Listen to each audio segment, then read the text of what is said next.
Hello there, welcome to Lecture 2 for Unit 7. Today we're talking about the diversity of living things. We'll talk about how living things are organized and how they become different and how we take these differences into consideration when putting them into different groups. Lots of fun. Let's get started. Okay, so evolution and natural selection are two processes that kind of produce variations in ecosystems, and they produce them along certain lines. So natural selection is the process by which individuals or individual organisms that have favorable variations and are better adapted to their environment survive and reproduce more successfully than less adapted individuals do. So in this example, I've talked about it in class. Let's go, for example, let's use any creature you really want. You could think about, we're going to use deer in a minute, but any creature that has any adaptation, right, any kind of change to their bodies that allows them to survive is, selected, this idea of natural selection, right? It's selected by nature to continue on and to keep breeding and be a successful organism. So Darwin is the one who proposed over many generations that natural selection causes the characteristics of populations to change. So his theory is a theory of evolution, is a change in the characteristics of a population from one generation to the next. Let's take a look at an example of this. Darwin thought that nature selects for certain traits, such as sharper claws, because organisms with these traits are more likely to survive.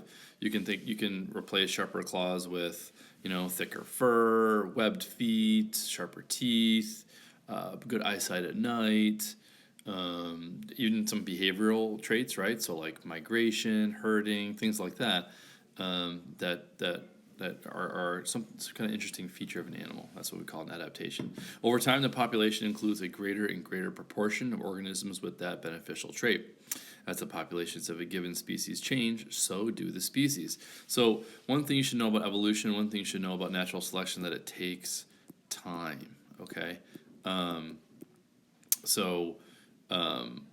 This sort of change to the species, right? That might be antlers on a deer, that might be thicker fur on a polar bear, doesn't spring from one generation to the next. It takes several generations to pass that along for it to spread to a whole population.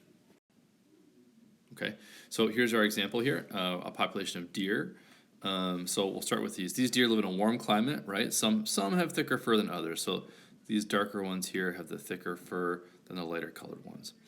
Some deer have genes for thicker, warmer fur. These deer are more likely to survive, and their young with thick fur are more likely to survive to reproduce, right? So they may be separated from the rest of the group here, and then it's colder up here in the mountains, right?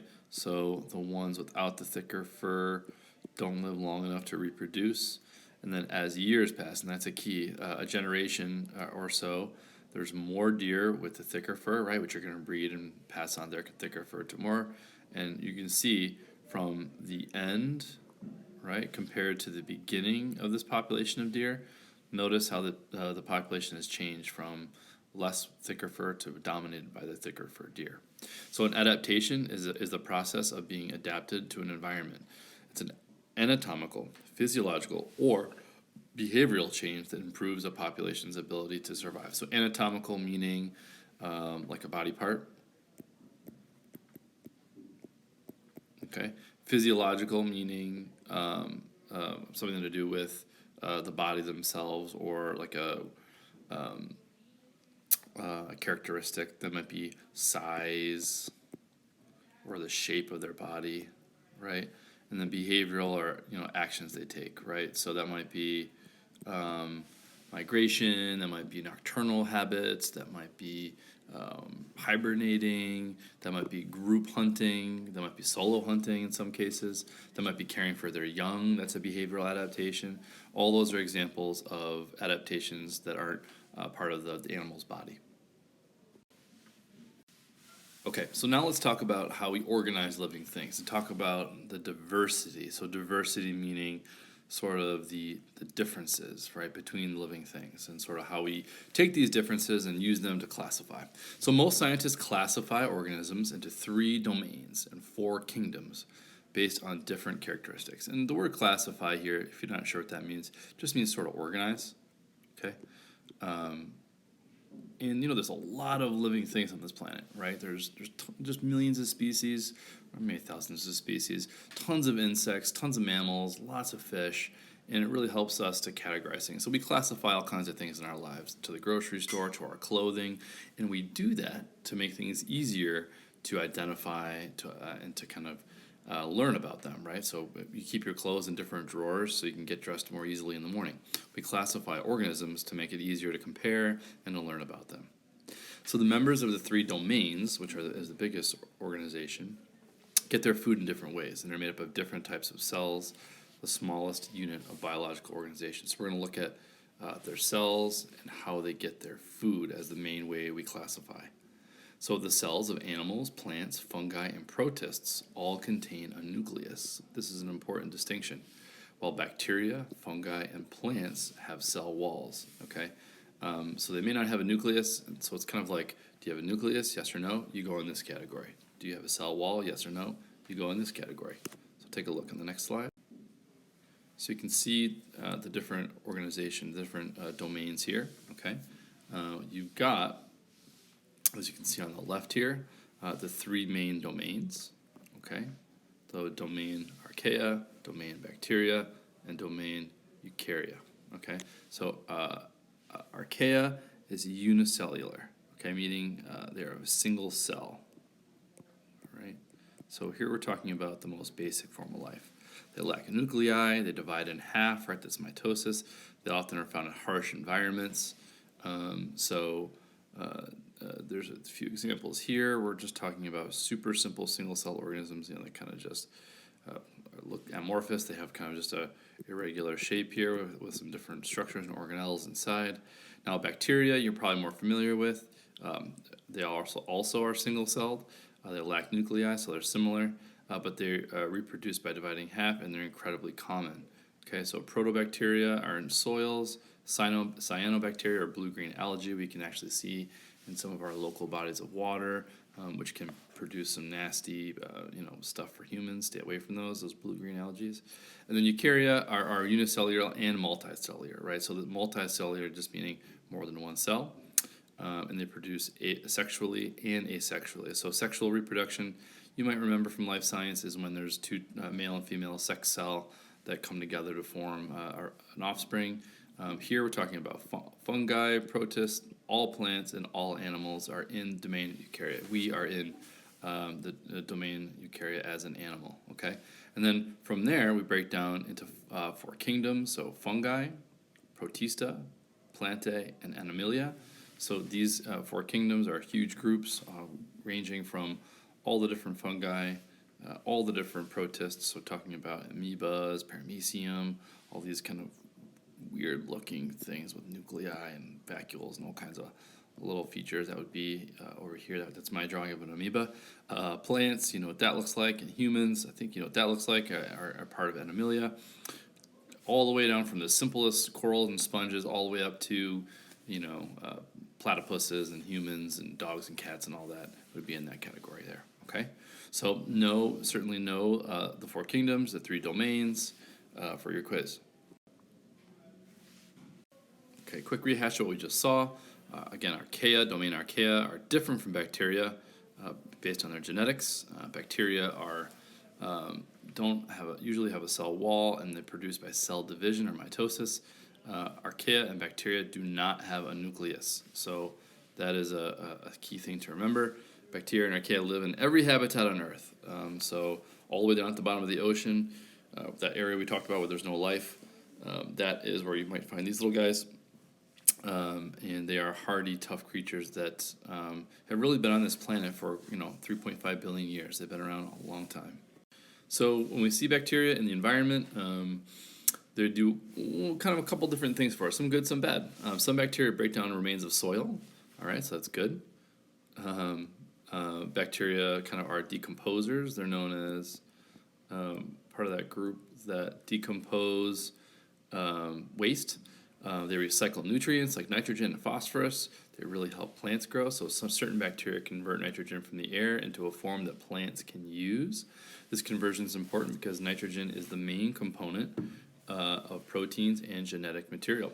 Bacteria also allow many organisms, including humans, to extract certain nutrients from their food. All right, so the bacteria E. coli, maybe you've heard as like in a negative sense, is actually found naturally in our intestines and helps us digest food and release vitamins that humans need. Now, there's some strains of it that do make us sick, but for the most part, having bacteria in your stomach is good. So maybe your parents make you eat yogurt, well, because yogurt has those on the package. It might say something like live cultures. Those are cultures of bacteria. So they're good, healthy bacteria that you eat when you eat yogurt that help you digest food and maintain good digestive health. Okay, why would we talk so much about mushrooms here? So a fungi is an organism whose cells have a rigid cell wall, no chlorophyll, they're not green, and belong to the kingdom fungi. So they have cell walls that act like mini skeletons that allow fungi to stand upright. A mushroom is the reproductive structure of the fungus. The rest of the fungus is an underground network of fibers that absorb food from decaying organisms in the soil. I believe the largest organism on Earth is one single fungi that spreads out over many kilometers of the Earth. It's all one network of fibers connected technically as one organism. Pretty cool. Fungi get their food from releasing chemicals that break down organic matter, then absorb the nutrients. The bodies of most fungi are huge networks of threads, as I said, that grow through the soil, dead wood, or other materials on which the fungus is feeding. Like bacteria, fungi play an important role in breaking down the bodies of dead organisms. Some fungi, like some bacteria, cause disease. Athlete's foot is a condition caused by fungi. Other fungus add flavor to foods like blue cheese. This fungus gives cheese both its blue color and strong flavor. And yeasts are also fungi that produce the gas that make bread rise. They're used in brewing of beer. So fungi are good and bad all over our planet, and we of course eat mushrooms as well. They're pretty good in my opinion. Protists is the next kingdom we're going to talk about. Is a diverse organism that belongs to the kingdom Protista. So some, like amoeba, are animal-like. Okay, some are plant-like kelp, which actually resemble fungi. So the amoeba, has a shape like this. And why do we say it's animal-like? Well, an amoeba can crawl. It can kind of move its little, these little outcroppings here, and it can kind of drag itself along. It actually has self-propulsion, which makes it like an animal. Most protists are unicellular. Microscopic organisms include diatoms, which float on the surface of the ocean. Another protist, Plasmodium, is the unicellular organism that causes the disease malaria. All right, so when you ingest kind of dirty water in a country that doesn't have good filtration, you may ingest some Plasmodium or Paramecium. Both of those can make you pretty sick. From an environmental standpoint, the most important protists are algae. Algae are plant-like protists that can make their own food using light energy from the sun. Okay, they do photosynthesis. They range in size from the giant kelp to the unicellular phytoplankton, which are the initial source of food in most ocean and freshwater ecosystems. So, super important. You might think, I've never heard of a protist. Well, I know you've heard of algae before. You probably have heard of plankton before, especially if you watch SpongeBob. But these creatures are super important to our world, our biosphere, producing a lot of oxygen, a lot of food for a lot of ocean life. Okay, plants. Plants are multicellular organisms that make their own food using light energy from the sun and have cell walls. This is a review for many of you. Most plants live on land where they use their leaves to get sunlight, oxygen, and carbon dioxide from the air, while absorbing nutrients and water from the soil using roots. Leaves and roots are connected by vascular tissue, which has thick cell walls and serves as a system of tubes carrying water and food. Okay, so plants with no vascular tissue are called non-vascular. Non-vascular plants can live in harsh environments. All right, so we'll go back to plants with vascular tissue for a second. They are specialized to conduct water through the body of the plant. So if I've got like a trunk here of a plant, you have two forms of this vascular tissue. So you have one called xylem. The xylem is a form of tissue that carries water upward, right? So if you've got your roots down here, it's going to suck up that water, and the xylem is going to take it up. So the xylem carries water up. Okay, and then phloem transport solutions of nutrients and carbohydrates from photosynthesis. So if our leaves are up here, all right, phloem brings those nutrients back down and around and all to the other places of the plant, okay? So phloem brings it down, and xylem brings it up. Animals. Animals cannot make their own food. They must take it from the environment. Animal cells have no cell walls. Their bodies are soft and flexible, although some animals have evolved hard skeletons against which their muscles can move or pull their bodies, us included. As a result, animals are much more mobile than plants. All animals move around their environment during at least one stage in their life. So this idea of movement is a key idea, or locomotive movement. Locomotive movement is a key kind of differentiator between us and plants, right? You know, we have cells. Of course, they have cell walls. We don't, but we can move. We can move to catch our food, to obtain nutrients, or to remove ourselves from danger. Plants kind of have to just hang out. All right, so we are an animal. Humans are animals. There's a huge variety of animals, animal life, obviously, as we'll get into. Okay, so we'll start with a big category called invertebrates. These are animals that do not have backbones or vertebra. Many live attached to hard surfaces on the ocean and filter their food, like coral and worms and some mollusks. These organisms are only mobile when they are larvae. So these early stages of their life are part of the ocean's plankton. So they're kind of all floating around at one point until they attach and become kind of a permanent resident in a coral reef, perhaps. Other invertebrates, including squid in the ocean, insects on land, actively move in the search of food. All right, so insects are a huge group. So they're in the phylum Arthropoda. Write that down. We'll talk more about that soon. Insects are successful for many reasons. They have a waterproof external skeleton, they can move, and they can reproduce quickly, and most insects can fly, and their small size allows them to live on a little bit of food and hide from enemies in small spaces. So as the text said earlier, there's more species than any other type of animal.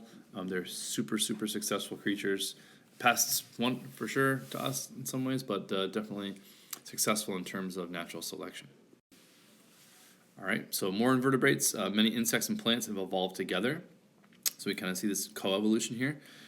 Insects carry pollen from male fruit parts to fertilize a plant's egg, which develops into fruits like tomatoes and cucumbers and apples. So insects also are valuable because they eat other insects we consider to be pests. So spiders eat mosquitoes, which is a win for us. However, insects and humans are often enemies. Obviously, mosquitoes cause diseases and sicknesses, and transfer malaria, and they also damage our crops. So, insects are cool. Some people eat insects, right? Becoming more and more popular in Eastern countries. But for the most part, we're kind of a love-hate relationship. All right, invertebrates is the group we belong to, and are animals that do have a backbone, including mammals, birds, reptiles, amphibians, and fish. The first vertebrates were fish, but most vertebrates today live on land. The first land vertebrates were reptiles. These animals were successful because they have an almost waterproof egg, which allows the egg to hatch on land, away from predators in the water. All right, so this allowed more eggs to hatch, since it was a tougher egg than some. Birds are warm-blooded vertebrates with feathers. They have hard-shelled eggs, and they keep their young warm until they've developed insulating layers of fat and feathers. So again, another adaptation that's allowed birds to succeed is having that egg that kind of keeps them living a little bit longer. Finally, we are some mammals. Mammals are warm-blooded vertebrates that have fur and feed their young milk. That is a key thing, okay? Birds and mammals have the ability to maintain a high body temperature, which allows them to live in cold areas where other animals can't live. So you can think about mammals in pretty much in any environment. We can cool ourselves, keep ourselves warm with feathers and warm blood, or cool ourselves with sweat and other interesting techniques. And that's one of the reasons mammals are super successful, is they are kind of tough and can live pretty much anywhere. Okay, so I feel like we crammed a lot in here. We'll have a short quiz on this, and be ready for it, and hope you have a great afternoon, evening, morning, wherever this finds you, and go Bills. Thanks, bye.